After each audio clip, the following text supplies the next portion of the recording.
Kembali lagi di Kembang Sarjana Film. Di video kali ini admin akan merangkum sebuah film action yang berjudul The Town yang dirilis pada tahun 2010. Film ini berkisah tentang suatu komplotan yang kerap merampok ban. Sesampainya, salah satu dari mereka jatuh cinta dengan saksi perampok tersebut. Bagaimana kisah keseruannya ini? Yuk mari kita simak alur ceritanya.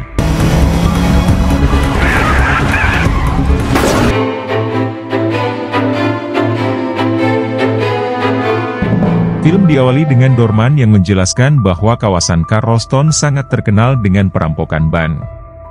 Faktanya, kota ini menjadi satu-satunya kota dengan jumlah perampokan terbanyak. Dan ini adalah kisah 4 orang sahabat, Doc, Jem, Grons dan Dad, yang terbiasa melakukan perampokan. Doc adalah otak di balik rencana mereka dan memberitahu ketiga orang lainnya semua detail tentang apa yang perlu dilakukan. Let's go. Di suatu hari, mereka melakukan aksinya untuk merampok ban dengan topeng dan pakaian tertutup. Mereka bergerak cepat ke dalam ban sambil menyeru orang-orang untuk tiarap, dan bahkan mengambil HP mereka. Setelah itu, mereka menyeru manajer ban bernama Claire untuk membuka berangkas. Dengan begitu, mereka dengan leluasa mengambil semua uang di dalamnya. Para perampok juga memasukkan kamera CCTV ke dalam microwave untuk dihancurkan. Tak hanya itu saja, mereka juga menuangkan cairan pemutih di mana-mana agar sidik jari dan DNA mereka tidak bisa dipindahi. Namun tanpa mereka sadari, ternyata Claire menekan tombol alarm dengan kakinya sehingga membuat para polisi datang dan mengepung mereka. Claire juga tanpa sengaja melihat tato obat nyamuk di leher belakang Jem. Akibatnya, para perampok memutuskan untuk membawa Claire sebagai sandera. Mereka lalu menurunkan Claire di pantai dan menyuruhnya untuk buka penutup mata setelah mereka pergi.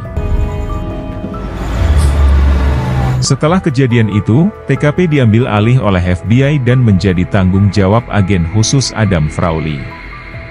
Di situ mereka tidak menemukan bukti apapun yang menyangkut para perampok. Yang artinya komplotan ini sudah sangat profesional. For the time lock to expire. Under duress? Yeah. Torched. Di keesokan harinya, Frawley menginterogasi Claire dan memberitahu sedikit yang ia tahu tanpa mengungkapkan detail seperti tato di leher perampok. Karena komplotan itu mengancam akan membunuhnya, jika Claire memberikan informasi kepada FBI. Can't kill you. This is the FBI. We're not completely inept. It's gonna be okay. Sementara itu, keempat sahabat melakukan rapat di sebuah pabrik tahu. Di mana Jem menemukan kartu identitas Claire dan menyadari kalau Claire ini tinggal di dekat wilayah mereka. Jem pun berencana untuk mengikuti Claire, namun Doc langsung mengambil alih tugas ini karena Jem terlalu kejam dan takut akan berakhir kekerasan. We got 90 apart. Looks like you just got tuned up. Hi, how you doing? Nice to see you. Good to see you. Jem dan Doc kemudian berkeliling ke lingkungan sekitar untuk melakukan pembayaran ke orang-orang yang terlibat di balik aksi mereka. Seperti pedagang sate, dealer ban, dan pria bernama Fergus Chalm yang merupakan mafia Irlandia yang menyamar sebagai penjual bunga.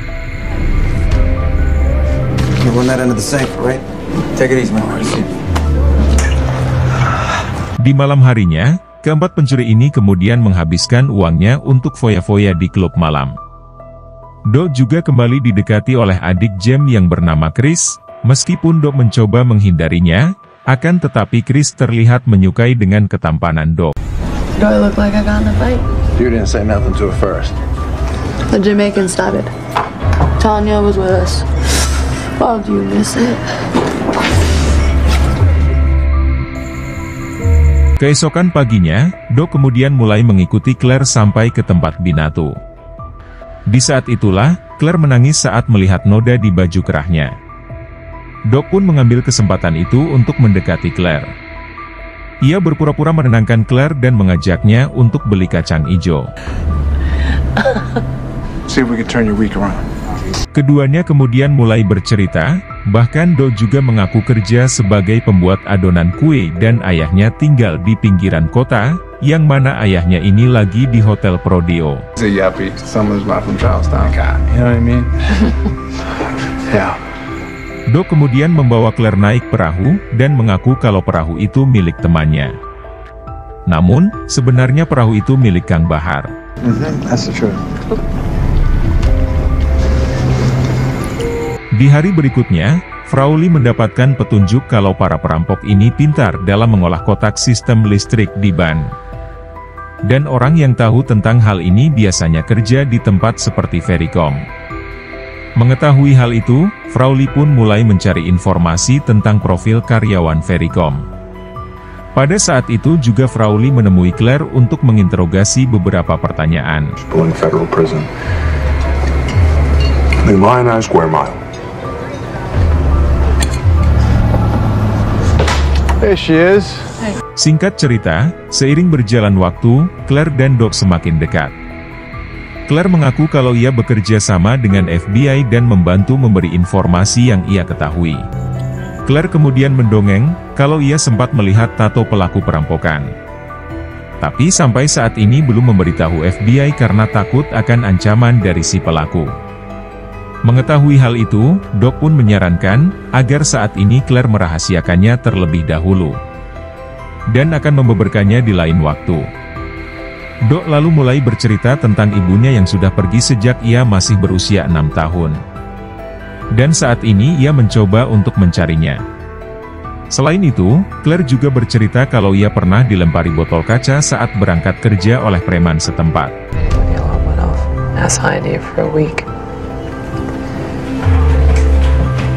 Tak terima dengan perlakuan si preman kepada Claire, Doc pun mengajak James untuk menemui preman dan memukul si preman tersebut. Who is it?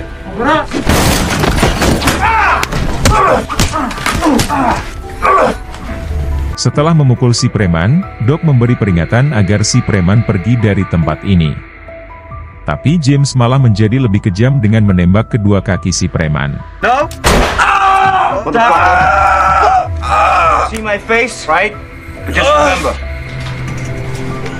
Di sisi lain, Frawley menemukan film milik Dave saat bekerja di Vericom. Di mana Dave ambil libur di tanggal yang sama saat terjadinya perampokan ban. Dari sinilah Frawley mulai mengikuti Dave dan menemukan ia sedang melakukan acara nyate hasil kurban bersama komplotannya. Frawley pun menyuruh agennya untuk terus mengawasi pergerakan mereka dan mengambil fotonya. I didn't like the kid. Sure, that is not. This guy, Coughlin's best friend. Same song, got an oxy. Idiots converts to Islam. All right. Di hari berikutnya, Claire dan Doc kemudian makan siang bersama. Saat Claire pergi ke toilet, James tiba-tiba muncul dan duduk bersama Doc yang mulai panas dingin karena takut ketahuan Claire. Di waktu yang sama, Claire balik lagi ke meja yang tentunya membuat James terkejut. Doc lalu sebisa mungkin membuat James pergi sambil menutupi tato di leher belakang James. So I guess it kind of stuck. It's crazy. All right, brother. You good? I'll see you home. Saat kembali ke rumah, James memperingati ide buruk Doc.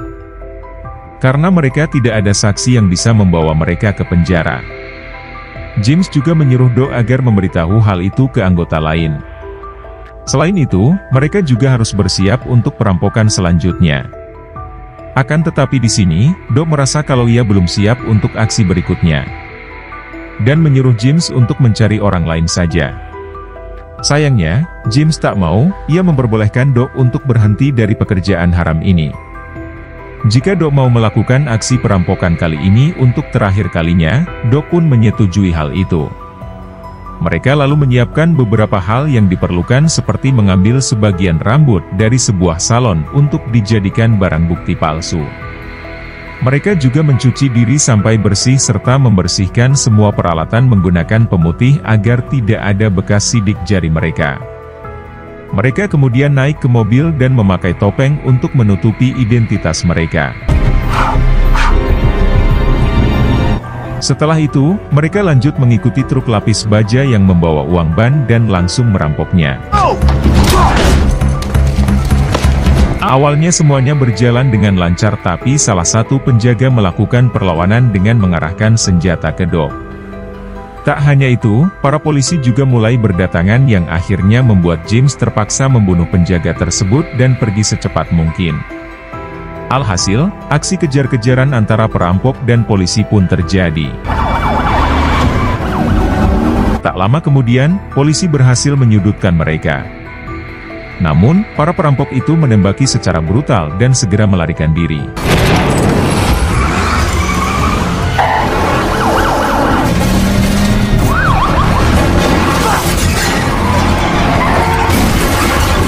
Mereka lalu berhasil kabur dari kejaran polisi dan mengganti kendaraan mereka yang disiapkan oleh Death.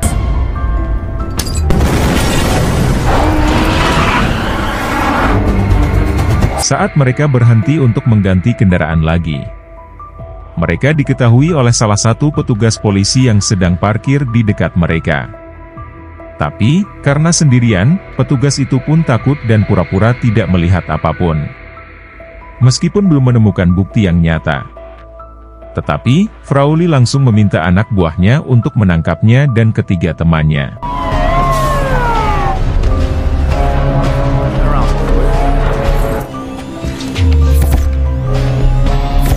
Mereka kemudian diinterogasi dan disuruh membaca kalimat yang pernah diucapkan perampok pada korbannya.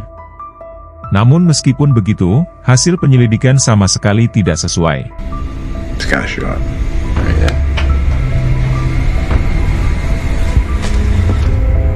Frawley kemudian lanjut mencari petunjuk lain dari Claire. Tapi, saat ia menghubungi tempat kerja Claire, mereka mengatakan kalau Claire sudah berhenti bekerja. Hal itu pun membuat Frawley mulai curiga dan menyuruh anak buahnya untuk menyadap telepon Claire. Dari situlah, mereka tahu kalau Claire ada hubungan dekat dengan Doc selama ini. Di tempat lain, Doc menemui Claire sambil memberikan kalung berlian. Setelah mereka bertemu, Claire dikunjungi Frawley yang melihat kalung berlian tersebut. Frawley lalu menunjukkan profil Doc dan mengatakan apa yang sebenarnya terjadi. Di sisi lain, James kembali menemui Doc yang menawarkan pekerjaan baru dari Firehouse. Akan tetapi, Doc menolak dan mempertegas kalau ia sekarang sudah tobat. James lalu mengungkit kalau ia pernah membunuh orang demi membela Doc dan bahkan sampai di penjara selama 9 tahun. Tapi, Doc tak peduli sama sekali dan tetap menolak pekerjaan itu. Yeah, I wasn't the only one, brother. Fuck's the father, okay? Cause I don't think she knows. Doc lalu langsung menemui Firehouse untuk memberitahu kalau ia tak mau merampok lagi. Namun, Firehouse tak mau orang lain selain Doc. Karena Doc yang sering menyusun rencana untuk merampok. Firehouse juga mengatakan fakta yang belum pernah ia dengar. Ternyata, selama ini ibunya tidak pergi meninggalkan Doc, melainkan meninggal akibat diajak Firehouse mengonsumsi narkoba sampai overdosis hingga akhirnya meninggal. Bila mana Doc tak mau menerima pekerjaan kali ini, Firehouse mengancam akan membunuh Claire dengan cara yang sama seperti saat ia membuat ibu Doc overdosis. Claire! Mengetahui hal itu, Doc pun langsung pergi menemui Claire. Tapi Claire mengusirnya karena sekarang ia tahu siapa Doc sebenarnya. What's going on here, Claire? You gotta fucking hell! Get out! Never. Karena Claire sudah tak mau menemui Doc, jadi Doc mulai mengawasi apartemen Claire. Sampai akhirnya, ia melihat anak buah Firehouse menggantungkan karangan bunga pemakaman di pintu Claire. Alhasil, Doc pun menerima pekerjaan dari Firehouse. Keesokan harinya, komplotan itu lalu berkumpul untuk mendengarkan rencana Firehouse, di mana ia mendapatkan informasi dari orang dalam untuk merampok Fenway Park, yaitu sebuah stadium baseball di Boston. Mereka berencana untuk merampok di siang hari saat pertandingan selesai. I have this. The cash is brought out and stacked. $3.5 million. Di samping itu, Frawley mulai mendekati Chris di bar untuk menggali informasi lebih lanjut. Namun, Chris malah memberi petunjuk palsu. Alhasil, Frawley dan anak buahnya pun salah saat melakukan penyergapan.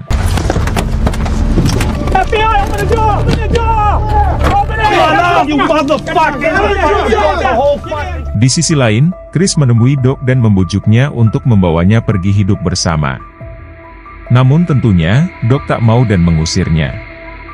Hal ini membuat Chris pergi dengan perasaan sedih hingga terjadi kecelakaan kecil. Frawley kemudian mengunjungi Chris di rumah sakit. Ia lalu berjanji ke Chris untuk memberikan kehidupan yang baik untuk Chris dan anaknya dengan imbalan. Chris harus memberi informasi yang akurat ke Frawley. Alhasil, Chris pun menuruti perkataan Frawley.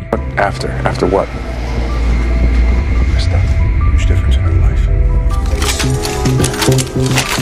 Hari H perampokan pun telah tiba, di mana Dave mengatur sistem listrik untuk menonaktifkan alarm serta CCTV. Sedang Doc dan JM menyamar sebagai polisi agar diizinkan masuk ke dalam stadion. There's the door. Ketika keduanya hendak sampai ke ruang berangkas, tiba-tiba karyawan dan penjaga stadion muncul. Karena penyamaran mereka tak berhasil, alhasil keduanya pun mengancam para karyawan menggunakan senjatanya.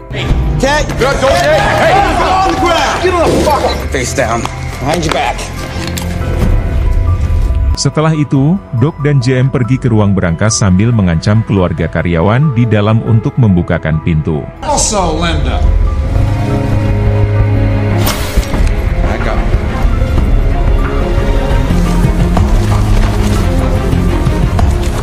Keduanya lalu masuk dan merampok semua uang sebanyak-banyaknya. Setelah itu kabur melalui tempat parkir di mana Glowance dan Dave sudah menunggu dengan mobil ambulans. Namun, saat keempatnya tak siap-siap, Doc merasakan kejanggalan, di mana 3 lorong stadion sangat sepi dan seharusnya ada yang bekerja di lorong tersebut.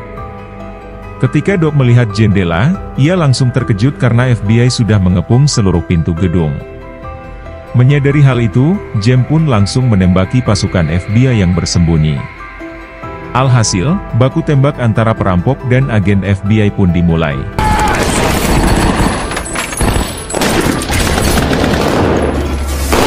Dalam aksi tembak-tembakan tersebut, Glowance tertembak.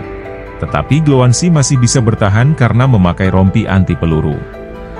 Dave kemudian lari untuk membuka pintu sedangkan Doc menembaki truk milik salah satu agen, sehingga truk itu melaju keluar tanpa kendali.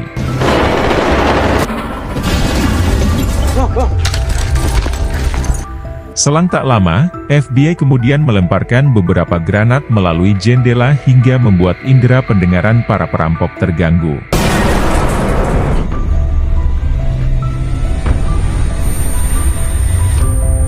FBI lalu lanjut masuk ke dalam dan menembak Dave.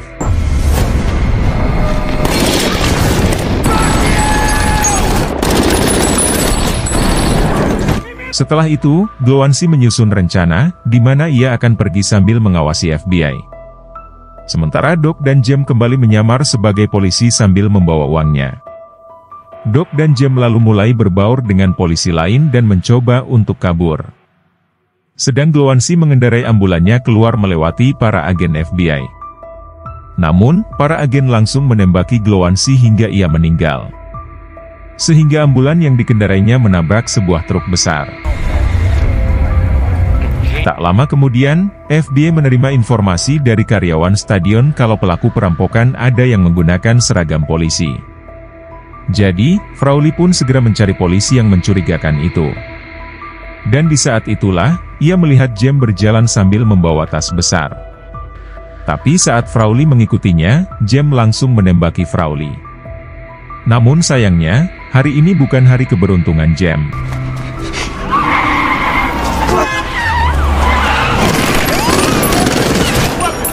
Ia dikepung oleh polisi dan FBI, dan menembakinya sampai benar-benar membuat Jem meninggal.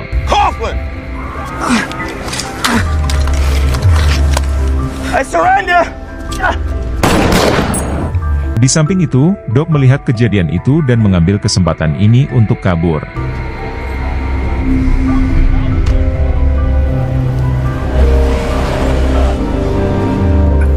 Ia lalu pergi ke toko bunga untuk membunuh Fergus dan anak buahnya. Prick.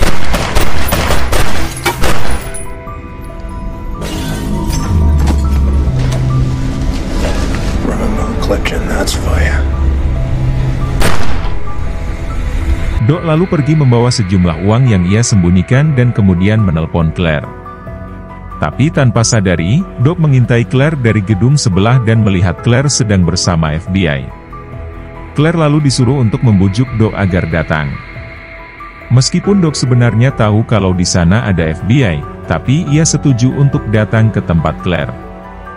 Setelah itu, Claire mengatakan ke Doc kalau hari ini cerah sebagai kode ke Doc kalau semua ini jebakan. Bye. Goodbye, Claire. Doc kemudian menyembunyikan sejumlah uang di kebun Claire, sebelum adanya ia meninggalkan kota menggunakan kereta. Tak lama kemudian, Frawley mulai sadar dan curiga dengan kalimat hari ini cerah yang diucapkan oleh Claire ke Doc. Sampai ia paham kalau itu kode peringatan agar Doc tak datang. Alhasil, Frawley pun kehilangan Doc yang kini sudah kabur keluar kota. Beberapa hari kemudian, Claire menemukan uang yang disembunyikan oleh Doc di kebunnya, di mana di dalam tasnya ada pesan kalau suatu hari mereka mungkin bisa bertemu lagi. Claire lalu memutuskan menggunakan uang itu untuk disumbangkan sebagai renovasi arena jualan tahu, di mana Doc pernah bermain untuk mengenang ibunya. Dan film pun berakhir. Itulah alur cerita film The Town. Semoga kalian terhibur dengan alur cerita yang admin buatkan. Mohon maaf jika ada kesalahan dalam penyampaiannya ataupun penyebutan nama. Sekian dari Kembang Sarjana Film, dan sampai jumpa di video berikutnya.